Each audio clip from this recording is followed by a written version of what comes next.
Hello, Darklings. So this is my top 10 list for ghost movies, most of which are horror. And admittedly, there are no Japanese films on this list. Just a heads up, Japanese ghost stories are vastly different and a class all their own, so I decided to deliberately keep them off of this list, not out of discrimination, but just because they kind of deserve their own list. So, number 10 spot on this list is Tim Burton's Sleepy Hollow from 1998 with Johnny Depp, Christina Ricci, Christopher Walken, and many others. This is a lot of fun. It's a very interesting take on Washington Irving's novella, and I actually kind of like it a little bit better than the original story because of what he did with it.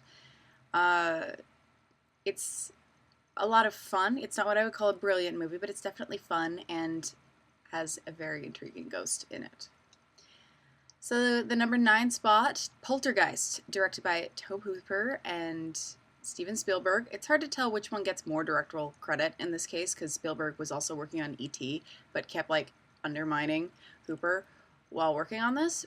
But it's one of the classic epitome horror ghost stories of the early 80s, and it's definitely an adventure. And that clown is still creepy as hell. 30 years later. So if you haven't seen this yet, I'm kind of impressed. It has a lot of pop cultural relevance, and so that's another reason to add it to the list. And I do get a lot of amusement from it. I find a lot of it a lot funnier than it's originally supposed to be. But give that a watch if you haven't yet. Number 8 spot is Carnival of Souls. Now this is from 1960, filmed in the Great Saltaire, version number 2.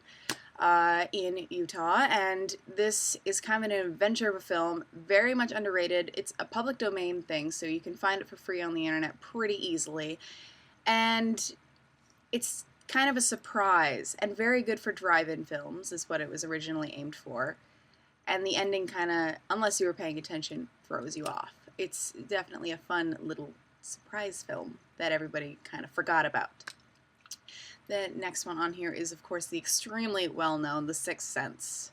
The only good thing that M. Night Shyamalan ever did, in my opinion, with Bruce Willis and Haley Joel Osment. And it's really good. I really like it a lot. The I see dead people line is still pretty damn famous. It kind of was the movie that caught everyone off guard in 1999, and it's another one of those pop culturally relevant, if you haven't seen it yet, you're kind of missing out films. The next on this list is one of my other favorites, is The Shining. This is my favorite Kubrick film, admittedly, because I have issues with Kubrick. That's my thing. And while I've also seen the 1993 TV miniseries, Stephen King's The Shining, I appreciate both for different reasons. In this case, this is Kubrick's. This is the one that's a lot more infamous as opposed to the one that's the book.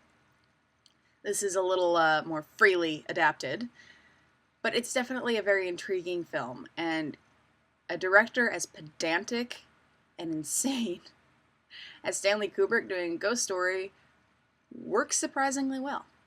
And Jack Nicholson gives quite the performance.